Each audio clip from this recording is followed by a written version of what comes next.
Hi there! Welcome to episode 177 of the WaveBack Music Podcast. My name is Kris. And I'm Matt. And we're here to listen to the most interesting video game music there is. When an NES game had exceptional music, it was always exciting to hear whether or not they'd be able to maintain said quality in a sequel. Thankfully, the fine folks at Tecmo were very much up to the challenge when it came time to follow up their most revolutionary work on Nintendo's 8-bit console. Make good use of those cool orange clones, because tonight we listen to the music of Ninja Gaiden II, the Dark Sword of Chaos, for the Nintendo Entertainment System. Well, hi there, Matt. What's going on, Kris? Oh, nothing much. I'm just looking over at our Turning Tracks Discord where people talking about Toad. The Wet Sprocket. Yeah, it's another band that's on my list, because that's a band I've always wanted to get into and never really did. There's like a couple songs by them that I know and I thought are pretty good. But that's not this podcast. That's a different podcast. Yes. That's the one we're recording next week. There's a fly in here. I swear I'm going to do a Karate Kid chopstick fly catch. How you doing? We've had flies so bad that we had to buy an electrified tennis racket and go after them. Ooh, those are fun. It's very satisfying. And my wife has 2 carnivorous plants. They've been very healthy. Nice. Aside from that, I've been well. Well, that's good. Yes. You know who hasn't been well? No, who? Irene Liu. Is this a setup for a joke? It's a Ninja Gaiden joke. Irene, she's oh yeah. Sorry. We'll get into she's the been personal kidnapped history. again. We'll get into the personal history. Oh, she was kidnapped. Was she kidnapped? She was kidnapped at some point in the first one. Was she? No, she shot you, and then you were trying to get the statues. Oh yeah, she did get kidnapped. There was that thing holding up the knife to her neck, and Jacques was all just like, you hand over the statue and I'll let the girl go. And you put the statue on the floor. He's like, sucker! And he opens up the floor and you fall on the floor. And at the end of the game, you save her. But then in this one, she gets kidnapped again and taken to like hell or something. I don't know. The story's really wild in this one. And the stages don't make a whole lot of sense, but that's okay. It's fine. Fine. I'm fine. We're fine. Everything's fine here. How are you? So long as I don't end up in a compactor, I'll be great. Boring conversation anyway. Luke, we're going to have company. Anyway, we're going to talk about Ninja Gaiden 2 today. This show is so off the rails right now. Oh my God, it's just been such a week, and I'm excited to listen to this music. Yes. So let's pop and lock, as the kids said 20 years ago. Matt, whoa, yeah, hit us with some history. I have to recover from that. Oh God. Ninja Gaiden II, the Dark Sword of Chaos, was released on the NES in May 1990, just 1 year after the first game revolutionized the world of video game storytelling with its engrossing cutscenes. Taking what the first game established and refining it thoroughly, Ninja Gaiden II was just about everything fans could have hoped for out of a sequel. It sees the reveal of Ashtar, a villain who claims to have been in charge of Jaquio, the villain from the first game. Ryu Hayabusa must track down Ashtar with the help of a police officer named Rob to rescue his girlfriend. Sewer Rat Rob, if I remember correctly. What a great nickname. Old Sewer Rat Rob. What's funny is saying Rob is so much shorter. What kind of a nickname is that? Yeah, like, you know what? Call me Sewer Rat. But why? We just call you Rob. It's so much shorter and quicker. We're like, get to the point. Rob's already a nickname. You're probably named Robert. Yeah, probably. Anyway. No, it is named Robert. They call it Robert T.S. Right in the intro to the game, you see the cutscene and it calls him Robert T.S., I think. Oh boy, am I remembering that wrong? Let's not look that up. Don't look up Robert T.S., please. Officer named Rob to rescue his girlfriend Irene and defeat Ashtar. The game famously features an enormous dragon holding up glowing crystals on its box art, which has absolutely nothing to do with the game itself. The difficulty was still absurdly difficult, but somewhat more fair than the first game, with Ryu learning some new tricks like creating shadow versions of himself to follow him around dealing damage, and being able to climb up any surface he can cling to. Critics and fans lauded the game as being an excellent continuation of the first one's legacy and lives on as one of the most impressive games on the platform. This game's music was composed by Ryuichi Nitta and Mayuko Okamura. Nitta's other works include the original NES and arcade versions of Ninja Gaiden, Fire and Ice for NES, which is a sequel to Solomon's Key, and Castlevania Harmony of Despair. Okamura's other works include Captain Tsubasa 2, Bad News Baseball, and Tecmo World Wrestling. Matt, yes, what is your personal history with this lovely game? I actually don't have any. I don't know that I've ever played this ever, like not even on an emulator. I owned part 1. I think matter of fact, I still own it. It's definitely in my closet. Part 2, I have no. I mean, I know screenshots, like the idea that he can clone himself and have the extra damage and stuff, like extra attacks and stuff. I know that. And then I remember being really upset that he could climb walls because of that very infamous part in part 1 where it would have been great if he could climb walls. But I digress. Other than that, that's all I really know about the game. Wow. Okay. This game is a trip. This game is such a good sequel. All right, so I immediately fell in love with the original Ninja Gaiden. We talked about it when we did our episode, I don't know, 350 years ago or whenever it was. But I just the story in that game, the villain and the way the story was delivered, just everything about it was so freaking cool. And I will talk about the way Ninja Gaiden 2 pans out throughout the course of the episode. But needless to say, just from a gameplay perspective, it fixed some things like the wall climb. You no longer just stick to a wall. You can climb up any surface. You don't have to find a specific ladder.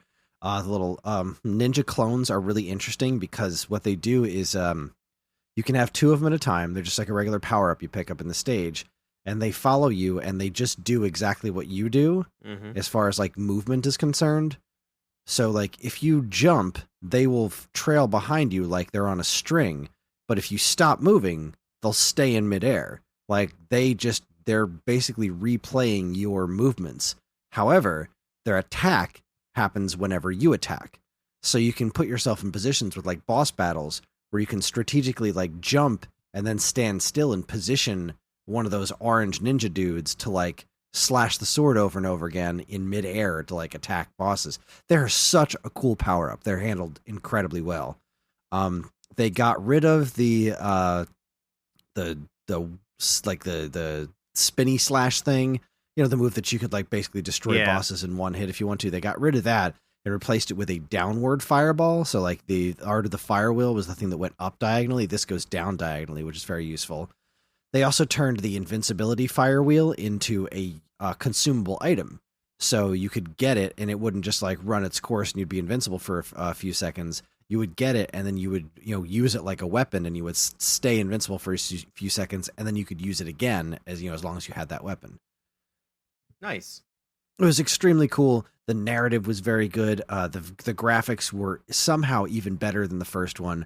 It's really just one of the most phenomenal sequels I've ever played. And then Ninja Gaiden 3 kind of stunk. But this one, this one is so good. It's also tough as nails, but ever so slightly less cheap. It doesn't have an infuriating, like, send you back 6 levels kind of thing when you die on the last boss like the first one did. And the soundtrack is just as good as the first one, in my humble opinion, which we are about to listen to now. Yes. We are going to kick things off with the prologue. All right. Think back to the original Ninja Gaiden. You turn on that game and, like I said, 1989, Tecmo, Ninja Gaiden title screen, but then it goes into the cinematics, right? Yep. 2 ninjas in the moonlit field, and they're, fighting each other to having that just legendary duel. The music's incredible, right? Super, super awesome. How the heck do you top that? I don't know that they topped it because it's one of the coolest things ever, but they sure went for it. The scene starts with this amazing music you're about to hear. and there's this like armored figure standing like in front of a cloudy, stormy night. There's this awesome lightning storm happening in the background. And the screen starts scrolling over to the side like a camera panning around this character. Now, this is an NES, and it's doing this incredible multi-layered scrolling that you just did not see in NES games. The camera, that turns around to be like the super thin strip like they did with the that's how most of the cutscenes would play out in those like super thin like movie style strips, and the words would be at the bottom. This character that's standing there, his name is Ashtar, and this other ninja shows up behind him, and he's just like, Jaquio has failed, and he's like, I thought so. It's like, whoa, that dude's in charge of that dude from the first game. Oh, so like all of a sudden you've got this new villain that's just like, oh man, this like Jaquio was just like, he was just step one. This is the guy who was really in charge. And it's just, he's going all on talking about the Ninja Dragon, talking about you, and like how you got this whole plan where it's time to move on to the next plan. We got to take this guy down. And like, he's talking about like summoning demons and being all super evil while the lightning's going off in the background, and the music is just swelling and picking up, and like it flashes back to these little single screens like Ryu Hayabusa and Irene Liu, and like I sent you the picture of Robert T.S. It's like they're showing off like, here's the cast that you're going to meet throughout the course of this adventure, and then goes to the title screen. And there's a lot of reprised music as far as like the jingles, like the starting a stage music is the same. Like when you die, when you get a game over, it's that song that you heard a bajillion times in the first game, like little pieces like that. It is so very connected to the first game, but also a wonderful evolution. But before we go any further, let's listen to the music of the prologue. This is such a freaking good song. Enjoy.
And then there's a bunch more like thunder sound effects, and it's the coolest thing ever.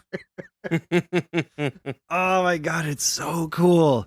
I cannot overstate how completely blown away I was by this as a kid, because again, video games are just starting to really become more cinematic and show off what they can do, and that this when you play the first Ninja Gaiden, the most breathtaking thing in the game is that castle sequence, right? Where you see the castle, and it's the most breathtaking thing. This game starts off with something that visually stunning. Just kicks the first screen you see. It's just like, wow. And it's this super eerie music. And then it all like builds and builds and builds. And just, it's such a wild, complicated piece of music where it's just like jumping all over the place with that secondary melody. And it just comes together in this just villain staring. And he's super cool looking. Ashtar's really cool looking. And he's just like staring at the camera, just like ready to mess up your day. It's like, this is gonna be an adventure. Oh, I'm so excited to try this out. And it never disappoints. Oh, magnificent. How did you feel about it? I loved it. I love that piece of music. I think it's fantastic. I like how it starts, you get the prototypical start, but then like the drums coming in and really picking up and having you explain kind of the way it pans out, it makes total sense. this makes me actually want to watch the video. Like, I'll watch someone play through because I don't know that I would, at this stage of the game I'd play, but yeah, it's really, really good. Yeah, that's yes, absolutely.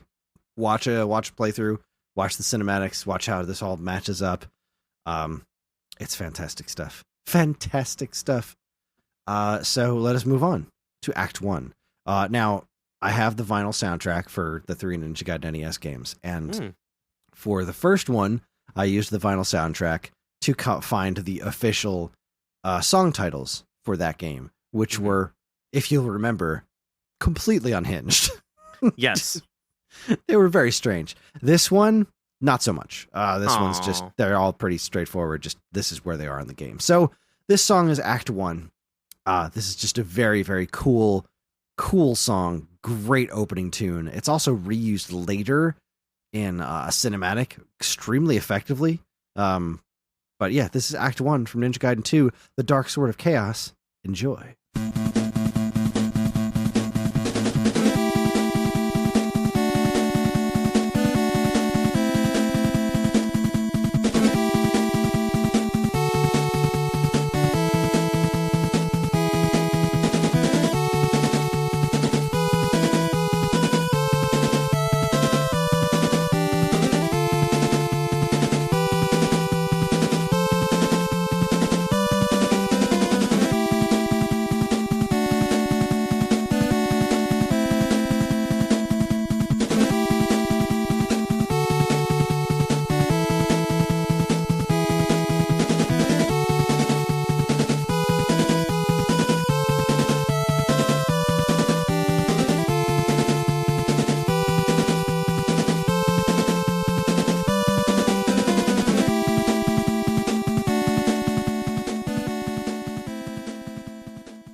So this first stage is taking place with the dark cityscape, like a nighttime cityscape going on. It's just a really cool looking level, and it's got some cool verticality to it where you're just dropping in between screens. This game does transitions really well. Once you get to the boss at the end of the stage, it just gets this really cool like lines disappear off of it. It's one of those kinds of transitions you wouldn't typically see during an NES game, especially at this time in video game history. And this song, it's so driving. It's it's not overly complicated. Like the prologue gets pretty complex there at the end. Like those notes are just going hard. This one does not go hard. It just goes driving. It just goes steady. Very cool sounding driving, and I think it's extremely effective. What do you think? Yeah, you've said a lot of what I was thinking. I love it because it's driving. There's something about video game music that has that very plodding pace, that moving forward driving plodding pace that always really just, like, for me is like a shoe in for a great song. And this is right in that category. To your point, it's more simple than the prologue, but I mean, the old saying less is more. This is a great example of that. And this is something, where it could loop for an hour. I probably wouldn't even notice, and to me, that's a great sign of a good piece. Love it. I think I agree. Great piece. It's the what I mentioned before about it being used in a cutscene. It's a cutscene where one character is basically stalling a bunch of monsters, and you're running to save Irene. So like this music is happening with like a close up of Ryu running super quick. It's like it really, really, really works in that situation too. Magnificent. Nice. Yeah. Well, let us move on to the next one. All right, so this one I kind of pieced together myself because it's three or four, I think 4 separate tracks. It's for the first major cutscene in the game where you meet Rob, who is a police agent, and he's like telling you about who Ashtar is, and he shoots a guy that's coming up to try to sneak behind you, and he's wearing like a leather jacket, and he's like super cool and tough. And Rob. So I did my best to kind of cut this music together into one track that mimics the way it plays out during the cutscene. So you're going to start, you just beat this boss, and like his corpse is, he's all corpseified on the ground. And you're like, man, that was weird. Who's this guy? Why are they trying to kill me? And then all of a sudden, super cool cop dude wearing his sunglasses at night. He's just like, hey man, you don't know you don't know the half of it. Things are about to get wild. And then you're just like, wait, who are you? And you look back up, he's pointing a gun at your face. No. Oh my goodness. And then he pulls the trigger, and there's like, it stops, he goes, da, da, da, da, da. And then it's the boss. He got up behind you. He was trying to sneak up behind you, and Rob just shot the boss. He just saved your life. And he's like, you better move out. You got to save Irene. It's about to get real. That's the end of the cutscene. I felt like I was there. Now imagine everything I just said set to this music. Enjoy.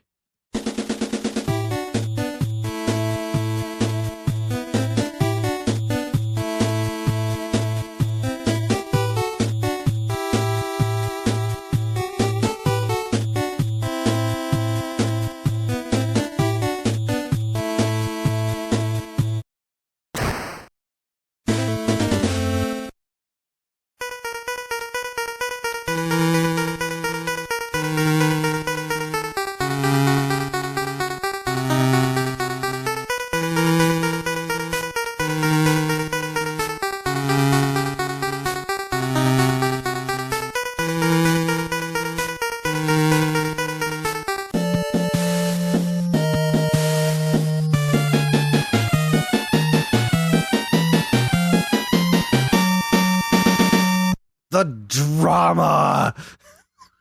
I freaking love it. Wow. It's so melodramatic and it's so good. Oh my God, it's so good. I adore this so much. I even added the gunshot sound effect because it doesn't work as well without it. Then the music just kind of stops. It's that gunshot. And like, it's such a cool shot too, right? Because, the Ninja Gaiden things are super thin. So you got that one really, really close up of Ryu's face. And it's real similar to when Irene shoots you in the first game, except this guy's shooting someone behind you, right? So you see the shot, and it just like goes black and white for a quick second, then it goes back, and then that music that goes, that starts fading in. The camera pans, and you see the boss like with his hand out, and then he slowly shakes and falls down behind you. And it's like, it's such a cool shot, and it's done on a Nintendo using simple like little things of just these simple tricks of sliding these background, they're basically background tile images that they're using to make look like characters. But this simple trick of moving these things around in this creative way makes it look like you're watching this movie. It's so creative. It's so brilliantly done. I love it. I am thankful that you put it all together because I can only imagine how much of a pain it must have been. And then to add the gunshot, really.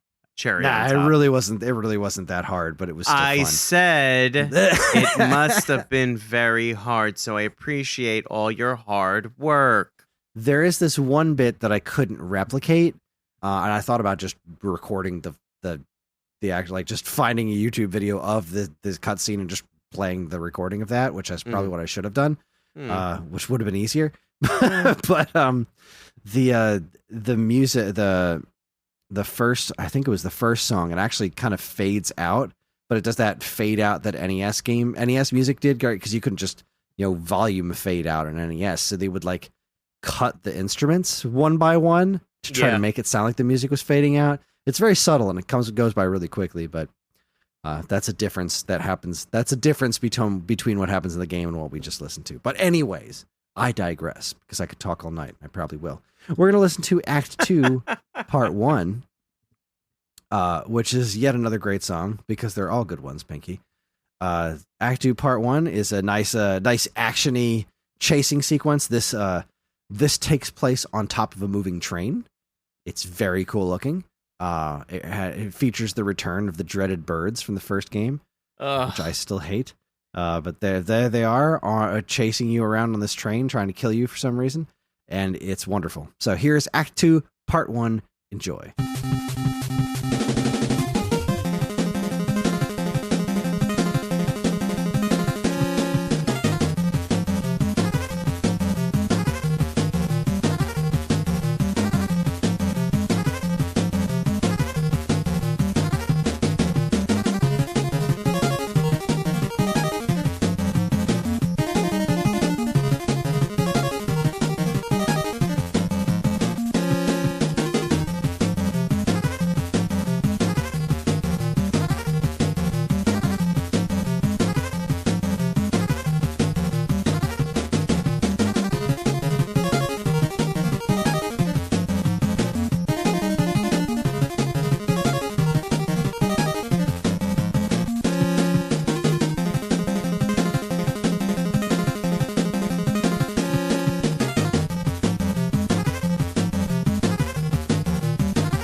of Act 2, Part 1. How did that one grab you?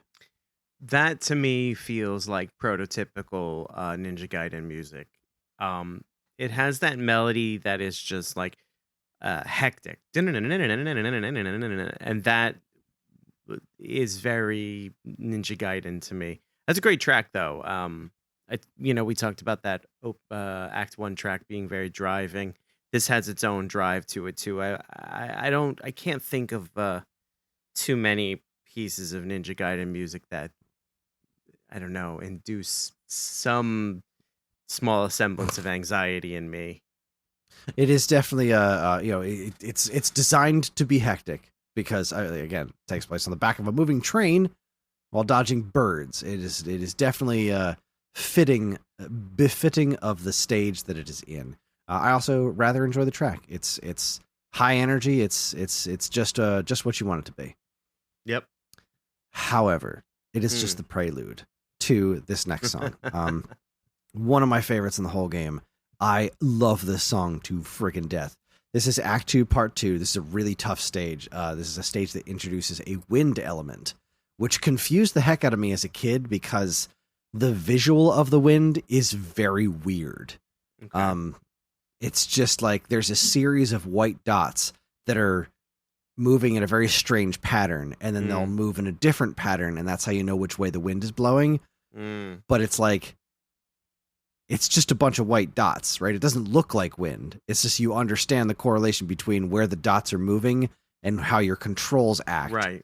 So it's like, well, clearly it's wind, but I don't understand what I'm looking at. It's a very, very weird thing. But this song is so freaking good. I love this song so much. It's very me in that it's like, here's one hook and then we're going to, add things to it and loop, et cetera, and it plays with that one hook. It's one of my favorite things that music does.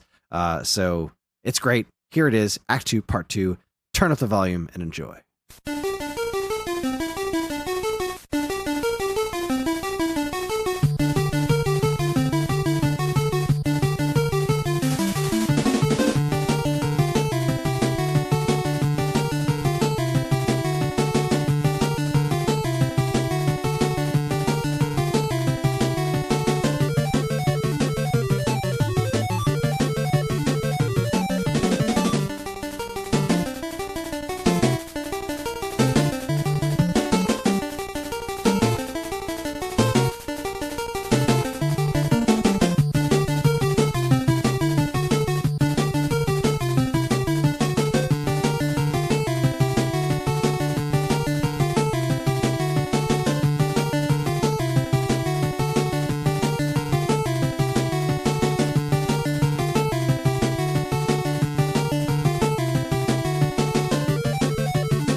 How you doing? I'm good. How are you? I'm marvelous. Fantastic. Yeah. That's a great track. I see what you mean by a prelude, but like, in some weird way, like I feel like I could see this as an outdoor mountainous level. That wind element made me laugh a little bit on the inside, but I can almost kind of see it while hearing this music in its own way.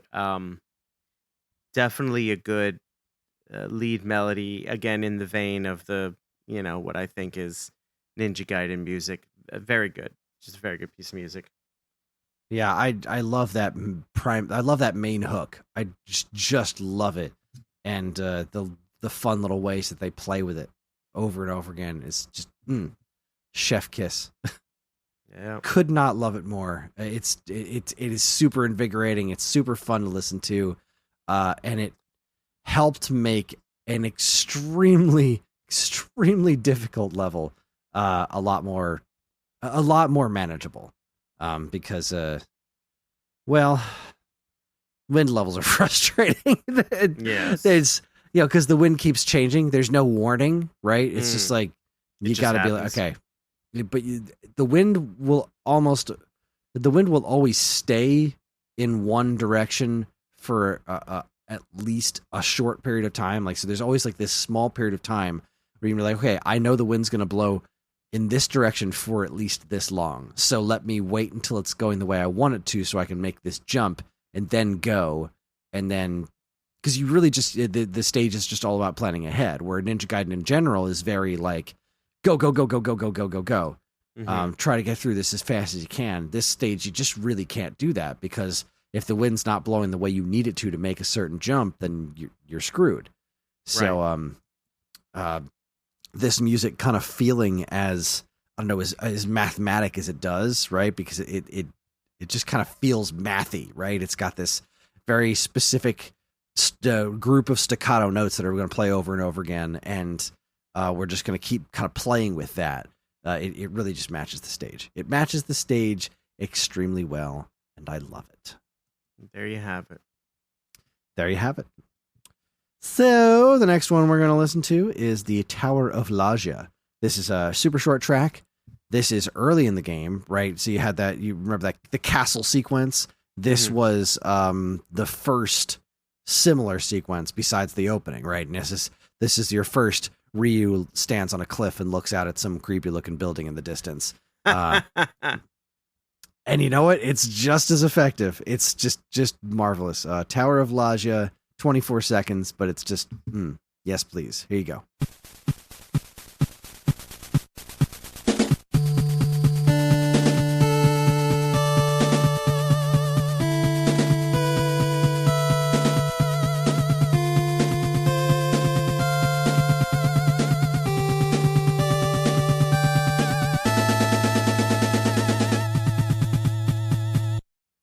Simple but effective. I'd say so. I don't have a ton to say about it, just that it is he stands on a cliff and there's this really cool building in the background, and the camera like pans around him, and there's actually a little bit of verticality to the movement this time instead of it just being a straight left to right kind of a thing. It's just really, really flippin' cool. But there's a second one later in the game. We'll get to that. That one's on the back of the box, which, like, I remember seeing that on the back of the box being like, what is that? That is amazing. And when it happens in the game, it's just as impressive as you want it to be. But anyway, like I said, we'll get there. Speaking of impressive, Act 3 Part 1. Holy cow. This is another really, really good song, but it's also really, really difficult, but also a really, really cool stage. This is a stage that is not only super cool here, but completely ruined by Ninja Gaiden Trilogy on Super Nintendo. That's cool. Yeah, Ninja Gaiden Trilogy is a dumpster fire. It is just one of the worst ports imaginable. I don't know why that game exists in the condition that it does. You would think taking these NES games and putting them on Super Nintendo was a great idea. It was a good idea. The execution was dog dookie. But this stage, what makes it so cool is that it's pitch black and you can't see anything. You cannot see the ground at all, except when lightning strikes. So it does these really cool like flashes of lightning that slowly fade away so you can see the ground. And then you have to keep moving and like kind of use context clues and remember where different platforms were to make it through the stage safely without, leaping to your death. It's so cool. And in the Super Nintendo game, for some reason, they couldn't properly replicate the way NES used like transitions and fading in and fading out. So they just didn't. So like when I said earlier where they did that cool transition with the lines, it just pops to black. Just smash cut to black. That sucks. And in this stage, it's just like you can just see the stage the whole time. There's absolutely no lightning effect. It's just here's the stage like it's daylight. Go. You took the whole essence of the stage away. That's stupid. Everything that made this stage special completely away, and you ruined the music too. Oh god, suck. Ninja Gaiden Trilogy's music is so bad. It's so bad. They took all this great music and just made it. But anyway, this is not that. This is the opposite of. This is wonderful. This is Act 3 Part 1. Enjoy.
And there you have Act 3, Part 1. I should have saved that song for the spooky special, because that's got some serious Halloween vibes.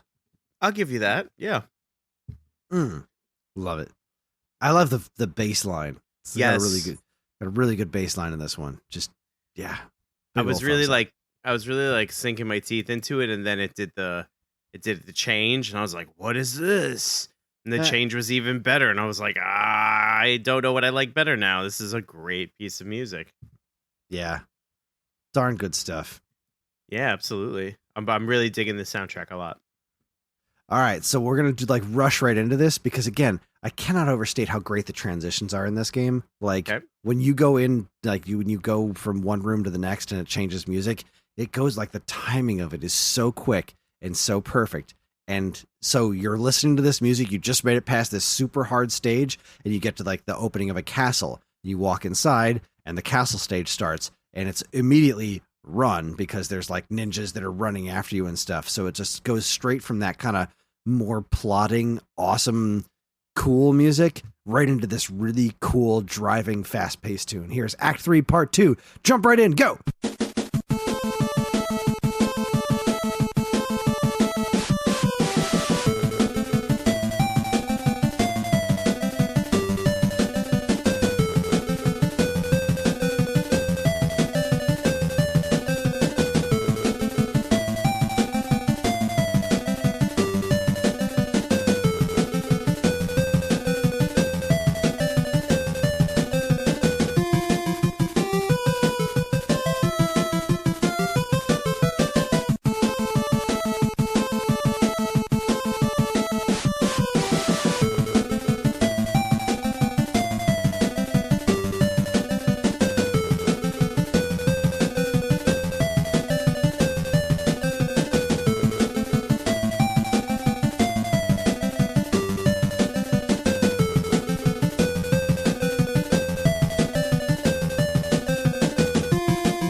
All right, so here's another piece about this. When I said there was ninjas running after you in this one, the ninja that's running after you in the beginning of this one, this is a trick this game uses a bunch, is Basquar, which is one of the bosses from the first game. Throughout the course of this game, bosses from the first game will show up as like in smaller forms as just regular enemies in this game, which is really kind of a mind screw when you get right down to it. So like you'd get there and that's the boss that kept jumping from one side of the room to the other, the ninja that would just jump and then like, shoot these things. So in this one, it's just like this one just run at you and then jump back and forth right over you.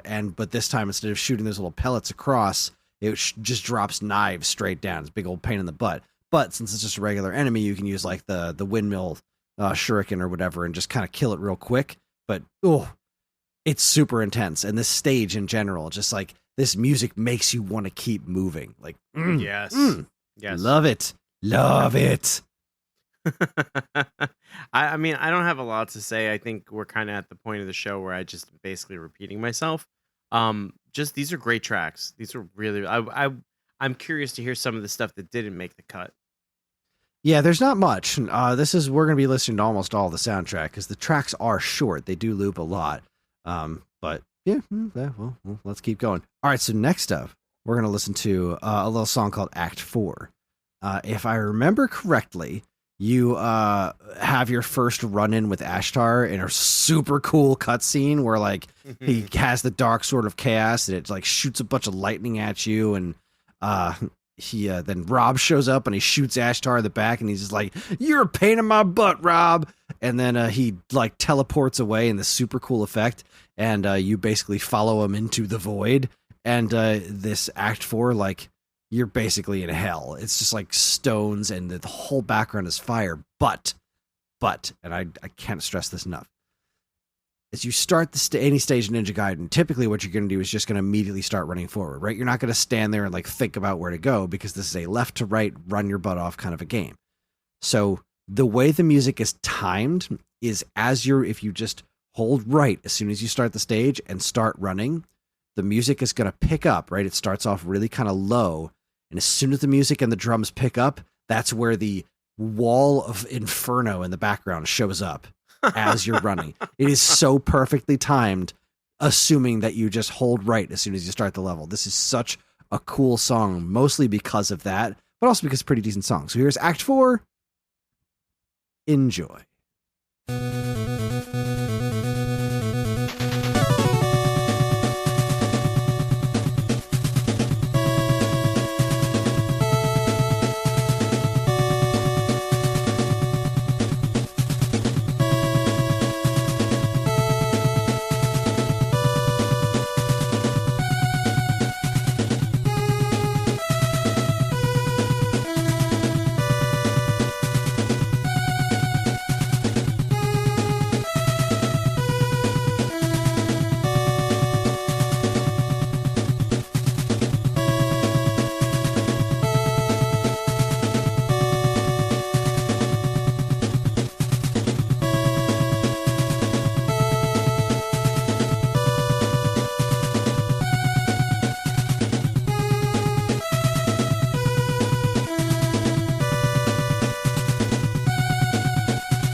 Oh, this stage. So what's also cool about it, besides the fact that you know, the lines up with the fire in the background, is that the song itself is kind of plotting, because there's a lot of this stage that involves things like fireballs shooting out of the fire that you have to wait to get past, like similar to the Potaboo flame things from Super Mario Brothers. You know what I mean? So there's just a bunch of that. So there would be like these like thin platforms. You know, to get there and wait for your opportunity to jump. So the music really, really perfectly hits this, like, you're basically in hell. So on one hand, it's like, I should move. I don't want to be here anymore. But at the same time, I have to wait to get through it safely. So it's like, it's perfect. This song is so perfectly suited for where it's used in the game. It's just magnificent. Yeah, that sounds. That all sounds great to me. I mean, I'm very, very curious now. I want to see it kind of come together, because I enjoy when, you know, the visual and the audio really come together and they present this whole new kind of experience, and that's what this sounds like. It's cool. Yeah, that it is cool. I'll send you a link to a great, really high quality playthrough of the game. Okay. The whole thing is 52 minutes long. I don't know if you're going to sit there and watch the whole thing, but you don't want to just watch the cutscenes. You really want to watch the stages as they happen in between too, because all the levels themselves are just really interestingly designed. They're super wild looking. Speaking of cutscenes, though, this next song is called Ashtar. This is a cutscene about Ashtar. Hey. Yeah, short track, but it works. Here is Ashtar. Enjoy.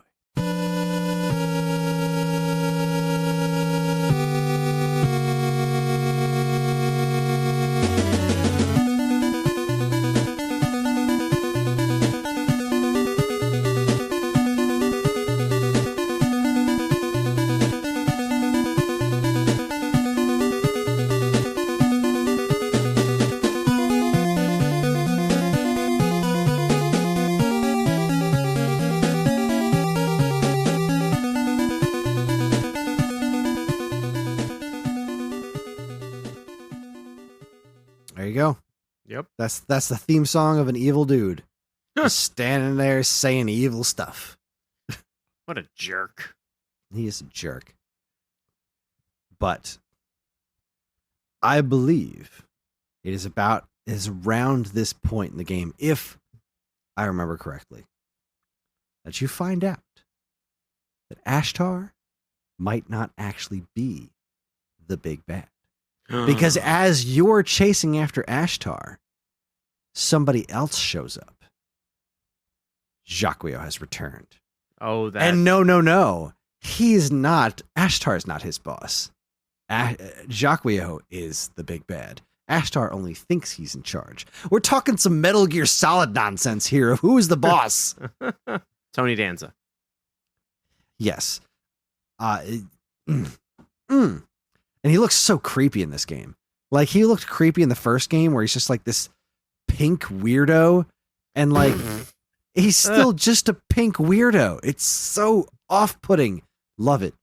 Love it. And you still have to fight Ashtar, but it's around this point where you find out, like, I think Rob is escaping with Irene and you're off chasing after Ashtar. And as Rob is leaving with Irene, they're trying to escape. And then he's just like, oh, no, you're not going anywhere. And it's like, oh, crap, that guy's still alive. That's not good because he's a jerk. Yeah. We're going to move on to Act 5. It's another song from another stage of this game, which is, again, comes off of a great transition. I can't remember the song that's used before it, but it's a song that's previously been used in a stage. I think it's actually my favorite one. What was it? Act 2, Part 2? I think it's that one, right? Because you have this battle and then you have to fight on top of all these like waterfalls that are constantly pushing you around in the water. As you get out of it, it's another one of those really quick transitions. And the way this song just kicks in immediately is just, this song wastes no time getting right to the point. It's fantastic. So without further ado, here is Act 5.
And how did that one grab you? I love that one, actually. That lead that's supposed to maybe be a violin or not a cello, but whatever's in the middle there. Beautiful, fantastic. I loved it. That the moving drums, the walking bass with it, it comes together fantastically. Yeah, it's pretty stinking magnificent, if I do say so myself. And you did. And again, it's it's driving. It's so good at this whole driving sense. Like this soundtrack really wants you to run. And it does a very good job of conveying that. I love it. So the next one we're going to listen to is Boss Battle. This song you may be somewhat familiar with because it's from the first game. It is a new version of the same boss music from the first one. I think it's a really cool remix of it, and I think you're going to like it too. So here is Boss Battle from Ninja Gaiden 2. Enjoy.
Yeah, we all know that song.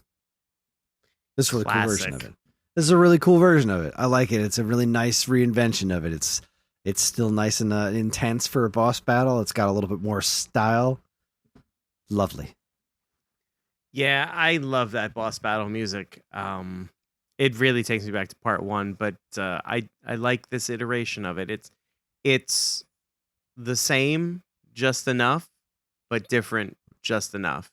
You know what I mean? Right. Yeah. Some different instruments. Yeah. Yeah. Just nailed it. Nailed it. But continuing the boss battle music, the next one we're going to listen to is Ashtar Battle. You get to fight Ashtar, and he's a big pain in the butt. He's actually not that hard once you learn how to fight him, but the first time I got to him, he was very intimidating, and I was not pleased. He teleports all over the place. He's got fireballs. You kind of wish you had that screw attack from the first game, but you don't. It is a big old pain in the booty, but it's a really cool song, and this is it. So here's Ashtar Battle. Enjoy.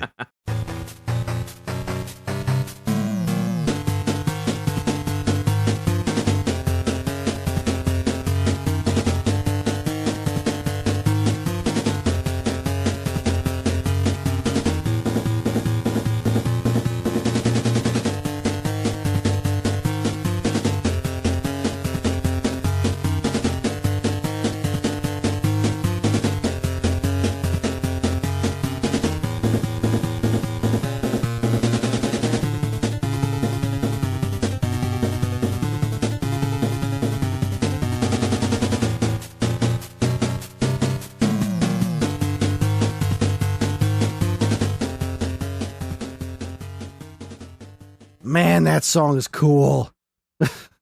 Yeah. You love it when you're playing through a game and you get to a boss and like, it's a serious boss because it's got different music and like, oh man, all right, I'm fighting Ashtar. But of course, like I mentioned, you're not actually fighting the last boss of the game. No, you are absolutely not. And I think this music is the music that's used again for fighting the last boss. So it's, it's like your big boss music, but, from here on out, there's a lot. There's more, decent chunk amount more game to go from here. But the stage of musics are going to repeat themselves, which is why there's only a few tracks left to go through tonight. But before we move on, I assume you liked that one too, right? You just said that was good stuff. You like thumbs up? Oh my God, that was awesome. Yes, the short answer is yes. I loved it. That's. You know us. We love good boss music, and that was really good boss music. Yeah, it was. I like the it just nails the intensity. It nails the intensity of feeling bigger than the previous boss music. It's extremely well done. Extraordinarily well done. Excruciatingly well done. Wow. Okay. Yeah, you heard it. You heard it here first, folks. It's on tape. Whatever that is. Now, this game, like its predecessor, is exhausting. This is a difficult game. The story's throwing all kinds of left turns at you. Like this is a tough game. So your reward for getting close to the end of the game is the Demon Castle. This picture's on the back of the box. This is this game's version of the Demon Castle in the first game, right? Where you're standing on the famous scene where you're standing on the little cliff and the camera pans around. There's this super awesome looking castle in the background. Well, there's one in this game too. This time it's kind of at the evening, so the sky's all red. The castle's super freaky looking, and Ryu is hanging onto a cliffside instead of standing on the cliffside, so it's like vertically scrolling. And this music just nails how utterly exhausted I was at this point in the game, where it's just like, this is amazing, this is so cool, but I'm getting tired. This is tough. And this song just absolutely nails that feeling and also fills you with, just invigorates you to finish this damn game. So here is Demon Castle. Enjoy.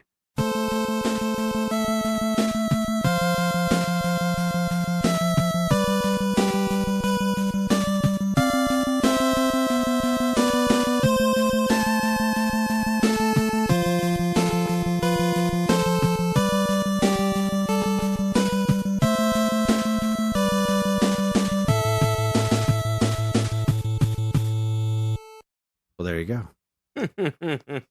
I do love those little songs, those little transitionals for the the cuts and stuff, the cutscenes, fantastic. And I can without having seen it, I can see the movement in my head and just how it ends, like how the song ends and how the quote unquote scene ends. I'm just kind of I guess trained that way from years of playing, but yeah. Yeah. It's wonderful. This next track, however, is going to be our last track, and it is partially wonderful. And I wanted to end on this one because it's super weird. This is an unused track. This song does not appear in the game, but it is in the game's memory. So, like, as people dumped the ROM, that's how they discovered there's a whole unused track in there, and it's weird. I kind of have to assume that it was intended to be boss music because it's super hectic. Like, it's really stressful, but it's an interesting piece of music. It's a fully realized piece of music too. Like, it doesn't sound unfinished. It sounds like a mess, but kind of in the way that it almost seems like it's supposed to. It's really wild. And I thought it would be fun to end on that. So this, unfortunately, is the last track that we'll be listening to tonight. It is the unused track from Ninja Gaiden II. Enjoy.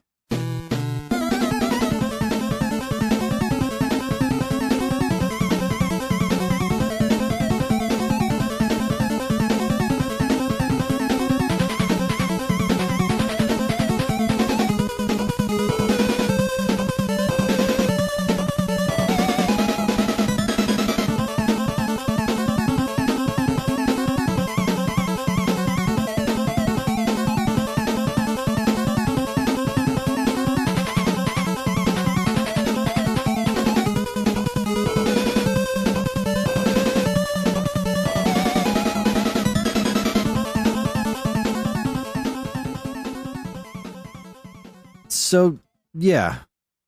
You see what I mean? No, I definitely do. It's hectic enough that it should be a boss battle, even if it isn't. I couldn't see that, like, in a level, unless it was something along the lines of, like, the final stages of Metroid where you're running from the exploding, ship or whatever. But other than that, I couldn't see it anywhere else. And, like, remembering, like, I'm looking at it now. I looked up the last boss of the game. It would really, really fit like a glove, the last boss of the game, which is just this disgusting demon-looking thing. And, like, it reuses that Ashtar battle music, which is extremely cool, but I feel like it would have been slightly more exciting if it didn't, because it's a multi-phase battle, and the first phase, right, it's against Jaquio. I think it's Jaquio that turns into this weird, creepy wall demon. And so you fight the first phase of this boss battle, and it uses that Ashtar battle music. And then there's a cutscene, and then it goes right back to that same boss music again. And I feel like the original intent must have been for this second form to not reuse the same music again, and just have this one-time use, complete insanity music. I think it really honestly, I think it would have worked out better if they had. But regardless, it's a pretty cool final boss, and then the ending is basically the same as the first game's ending. The castle collapses in the background. So, right, the end. You save Irene. Everything's romantic. You stare off into the stars, and then you get the credits. And that's the end of that. That's the end of that until you get Ninja Gaiden 3, where the FBI agent from the first game is an evil alien overlord or some nonsense, and they ruin the jumping.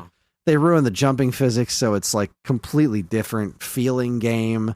And also, the North American version was obscenely hard because they took away like continues and everything. The whole game's a mess. It's a mess. But this one is phenomenal. So overall, how are you feeling? I loved it. I absolutely loved everything we listened to. It was a great slice of this soundtrack, and I'm excited to hear some of the stuff that I didn't get to hear. Phenomenal. I can't sing its praise more, honestly. Yeah, this is really one of my all-time favorite NES games. The music is a big part of it. Obviously, clearly I've been enjoying the music. But the gameplay itself is just so freaking tight. It's a wondrous game. I really think it succeeds at one-upping the first game in a way that, you look at stuff like Castlevania 2 or Zelda 2, and those are also really good games, but they were like huge departures from the first game. This one was like more like Mega Man 2, where it's just, okay, we're going to do what we did last time, but we're going to do it way better. Mm-hmm. And that's really how I feel about this one. Just a little bit of a side note here. I don't understand, and even in this modern age of gaming, how some game series don't do that. Like, we did a lot right. Let's take what we did right and let's fix what we did wrong. I can't think of how many times I played a sequel to a game and thought, "Ooh, this is a hot pile," and like for no good reason. Like it was all there. Just I don't know. Sometimes I just don't understand things that, especially when I use logic. I understand that when I use logic, I set myself up for failure. Right. So I Who guess wants to listen to logic? It's all on me. I know. I've always been a Pro Tools guy myself. Speaking of bad jokes, before nailed it. I can't let this go. Before you said something along the lines of this song gets reused, and I almost said it's reused. It's reused Hayabusa. And I'm done. Thank you very much. And we're spent. That's it. We did it. We did it, everybody. We did do it. We did do it because that's the end of the episode. It is. Yeah. Yep. So thanks for listening, everybody. This has been a hoot and a holler. That is our show. Join us next time for Matt's pick. Matt, what's our homework? So I recently, so next episode's going to be a more modern game. I'm a big fan of a lot of these like games coming out that are throwing back to the 16 and the 8-bit, pixel art style and stuff. I was really drawn in by its crafting mechanic, if you will, bit of adventure. The game is called While the Iron's Hot. I was just playing it. I was playing the hell out of it, and I thought, this is a really good soundtrack. This will be my next pick. So, While the Iron's Hot. Wow. I have never heard of it before. I'm excited. Well, thanks. I'm looking forward to it. I like hearing new music, and especially from new games that I don't get to play because there's so many of them. So I do get to play a decent amount. Don't get me wrong. I do. It's part of my job, but there's still so many that I miss. Kris, I feel we could live 2 and 3 and 4 lifetimes and still never play everything. Yeah. Never. Barely scratching the surface. Not in a million years. Nope. All right. We here at the WaveBack podcast are incredibly grateful to everyone who listens, and we love communicating with you when we can. We have a couple of ways you can do that. There's the Geekade Discord channel, in which we have a WaveBack chat where we frequently discuss all manner of stuff relating to video game music and whatever our next episodes are going to be. Of course, you can always still send us an email at mail@geekade.com, and while you're at it, check out all of our social media channels, which you should totally follow, like, and subscribe to if you haven't already. WaveBack and other Geekade podcasts are made possible thanks to the Geekade Patreon page. There, patrons can get access to a monthly podcast topic schedule and recording schedule, get early access to most of Geekade's shows, including this one, and more. If you've enjoyed our podcast over the years, follow the link in the description and give it a look. We really appreciate it. And finally, as always, be sure to check out all the other great content we have on our site over at geekade.com. We're going to leave you tonight with the ending music, because that's what I like to do. This is actually the second part of the ending music. If you want to hear the first part of the ending music, you're going to have to beat the game your dang self, or look it up on YouTube. But ending part 2 I thought was the better of the 2 tracks, and so that's what I'm going to leave us with. It's a nice, pretty tune. It's a good way to end your day. So thank you very much for listening, everybody, and we'll see you next time.